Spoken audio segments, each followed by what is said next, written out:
Today's video is going to be a bit different. I'm still on my trip, however I was waiting to see if this patch would change anything, and since it didn't, I figured I would talk about my thoughts currently on the state of Ultra Rumble.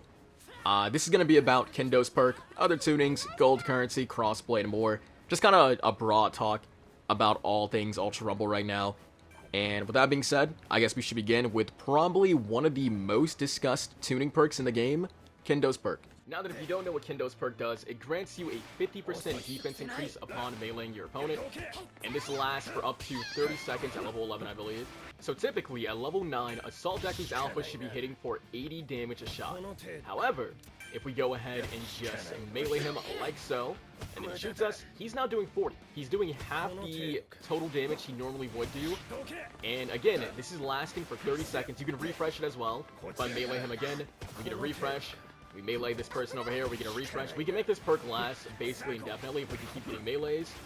And it's just quite an insane difference going from 80 to 40 damage. Again, this is his level 9 damage. Just to add some more perspective to it, we have Yellow Deku right here. We go into Shudo Chaka with a level 1 alpha. His level 1 alpha is hitting for 56. We're doing more damage with our level 1 alpha against somebody without Sisterly active than somebody with it. With it active, he's doing 40, and this level 1 Assault Deku shooting somebody without it's doing 56, which is kind of just ridiculous. So just to showcase the perk in action, I have two little instances here coming across it. First one, we have an Ida who has Sisterly. You can see we're kind of taking a fight with him. He gets a Sisterly procced.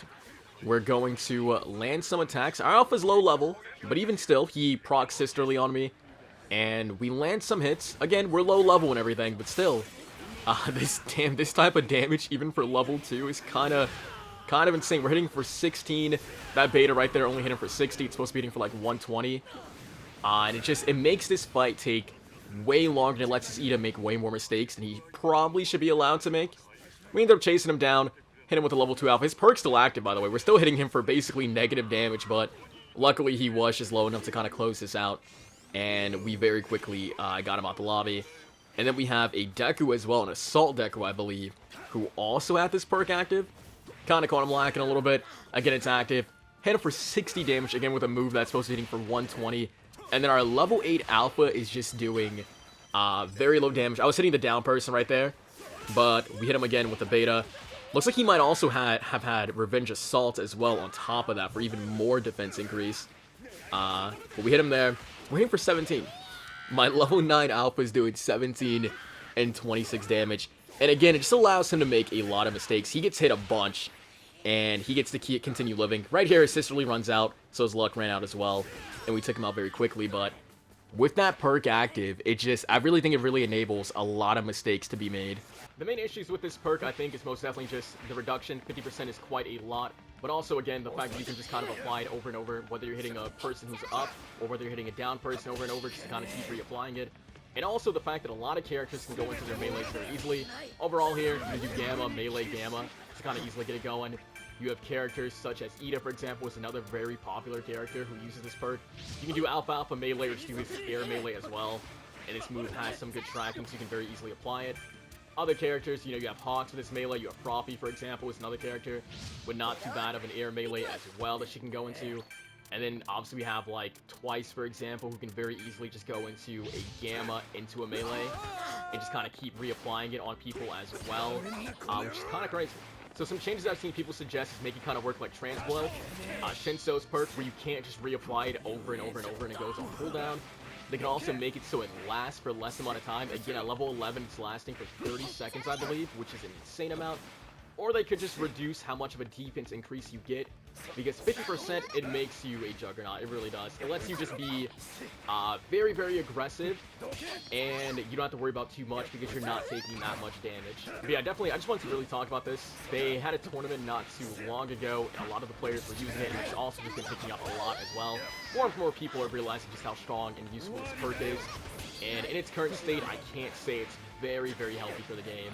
So it's something I definitely think the devs, ideally at some point, will take a look at. Since we're right here, I will just kind of talk about Overhaul as well. Overhaul is a character who was assumed to be coming to the character voucher last season, I believe, the season we got Nejire, and then he didn't. They kind of stopped adding characters to the character voucher without kind of telling us. I'm assuming they just want people rolling. Overhaul's perk is very good, which kind of makes people want to roll for him, right? So I'm assuming they kind of just stopped the character vouchers so people would have to roll more for the quirk sets, but also the characters in general. But it would just kind of be nice if they gave us some sort of like message about it, because it kind of stopped abruptly, and everyone was kind of expecting an overhaul last season, and then we would get, I believe, Hawks this season is who we should have gotten as well for the character voucher, but they kind of just abruptly stopped giving us the characters. I also kind of want to talk about tuning in general. A lot of these tuning perks don't really work as they intend. For example, on Twice right here I have Aizawa's perk, High Speed Replenishment. This perk doesn't really work as intended. You don't really need to level this up to get the full benefit from it. Even at level 1, it'll last you the entire match. To my knowledge, I believe Warp Hill also kind of works the same as well, where you don't have to level it up and it'll still be active the whole match. Which brings these perks very, very good value. And then to my knowledge, some of these other perks also don't work. So for example, Ida's dash speed and Cementos' run speed I've had people say don't really work, and they're kind of just a waste of slots when you do put them on, which is a little bit unfortunate. And then for a character like Momo as well, I made a build for her recently, and I had a lot of people telling me that doing these gamma attack power increases don't actually make her cannon stronger, which is kind of a little bit sad for her. So those, along with some of these perks as well, again, high speed replenishment just not working as intended. Definitely things that need, or I would like for the devs to take a look at some point. Next up, I kind of want to talk about gold currency in this game.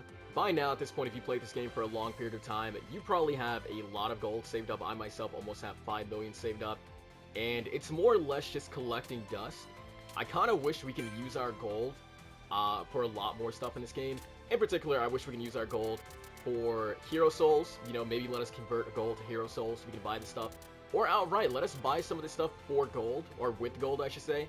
It doesn't have to necessarily be super cheap, but just let it be an option that players can use, because I feel like, again, a lot of people who play this game for a long period of time just have all this gold, and there's not too much we can spend with it.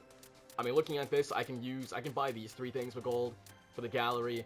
I can buy these things for player cards, but after I buy all this stuff, I have quite literally nothing else to really spend gold on. You can broadcast your player card, I guess, to get some likes as well, but again, there's really not much, and it's very easy to get overwhelmed with all the gold you stock up in this game, because you build it up so quickly and so easily.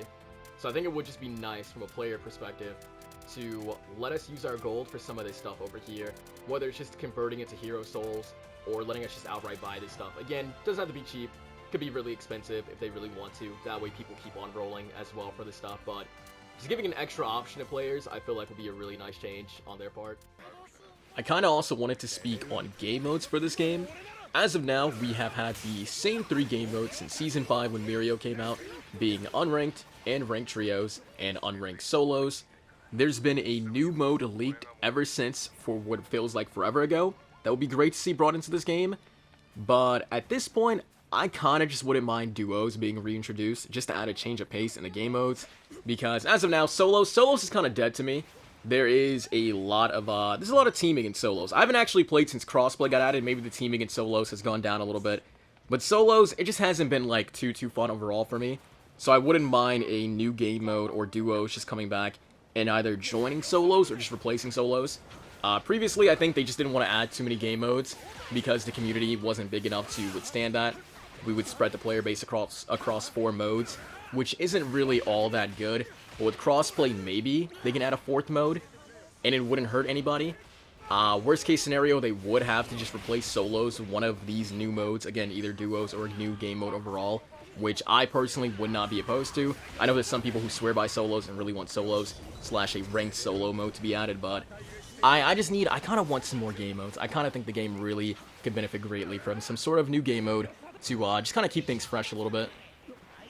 And then we have Crossplay. I get asked my thoughts on it daily, and to be honest, I haven't had too much of an issue, though since leaving for my trip, I haven't played much at all.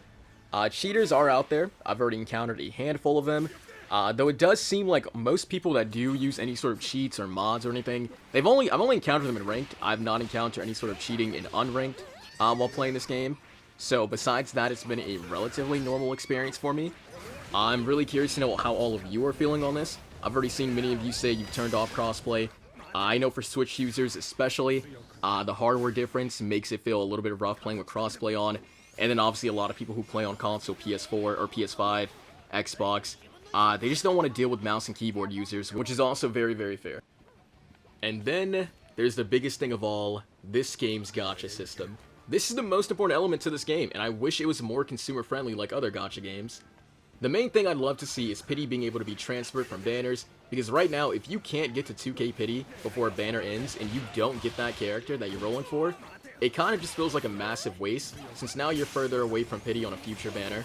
So I'd really love to see them rework this pity system, make it so we can transfer the pity between banners, and just make it more consumer-friendly. I doubt they'll do it, you know, they want money. This the way they have it right now, they're guaranteed to get money off of some people. But it would be nice if it was just a little bit more consumer-friendly. But that's about it. Thanks for listening to my charismatic talk. I think this game could really benefit from a lot of balancing and just overall system changes, but that's just me. As always, I'd love to hear your thoughts on things down below.